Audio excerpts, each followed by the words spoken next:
ಸ್ನೇಹಿತರೆ, 4 ಗುಹಾಂತರ ದೇವಾಲಯದ ಎದುರುಗಡೆ ಇರ್ತಕ್ಕಂಥ ಒಂದು ದೇವಸ್ಥಾನ ಮಂಟಪ ಇತ್ತು. ಅದನ್ನ ಹತ್ಕೊಂಡು ಬಂದಿದ್ವಿ. ಎಷ್ಟು ಎತ್ತರ ಮಟ್ಟದಲ್ಲಿದೆ ಅಂದರೆ ಎದುರಿನ ಬೆಟ್ಟಕ್ಕೆ ಸರಿಸಮಾನವಾಗಿ ಈ ಬೆಟ್ಟದಲ್ಲಿ ದೇವಸ್ಥಾನ ಇದೆ. ಹಾಗೆ ಇಲ್ಲಿ ಕಣಜಗಳು ಕೂಡ ಇದ್ದಾವೆ. ಇದು ಸಂಪೂರ್ಣವಾಗಿ ಸೇನೆಯನ್ನು ಇರಿಸ್ಕೊಳ್ಳೋದಕ್ಕೆ, ರಾಜ ಪರಿವಾರ ಇರೋದಕ್ಕೆ ಇರ್ತಕ್ಕಂಥ ವಸತಿ ನಿಲಯ. ನಮಗೆಲ್ಲ ನೋಡ್ತಾ ಇರೋದು ಅಲ್ಲೆಲ್ಲ ಅವಶೇಷಗಳು, ಬುನಾದಿಗಳು ಕಾಣ್ತವೆ. ಹಾಗೆ ಒಂದು ಸುಂದರವಾಗಿರ್ತಕ್ಕಂಥ ದೇವಸ್ಥಾನ 1000 ವರ್ಷ ಆದರೂ ಕೂಡ ತನ್ನ ಇತಿಹಾಸ ಹೇಳೋದಕ್ಕೆ ಇನ್ನೂ ಜೀವಂತವಾಗಿ ನಿಂತ್ಕೊಂಡಿದ್ದ ಅನ್ನೋಕ್ಕೆ ಸಾಕ್ಷಿ ಆಗುತ್ತೆ.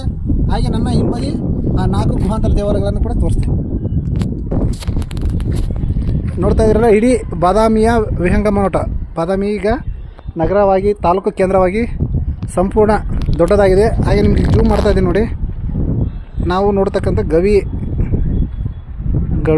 ಅಲ್ಲಿ 4ರಲ್ಲಿ ಇದು ಪ್ರಥಮವಾಗಿರುವಂಥದ್ದು. ನಿಮಗೀಗ ಜೂಮ್ ಮಾಡಿ ತೋರಿಸುವಂಥದ್ದು. ಸಿಕ್ಕಾಪಟ್ಟೆ ಜನ ಬಂದಿದ್ದಾರೆ ಇವತ್ತು ಭಾನುವಾರ ಆಗಿರೋದ್ರಿಂದ.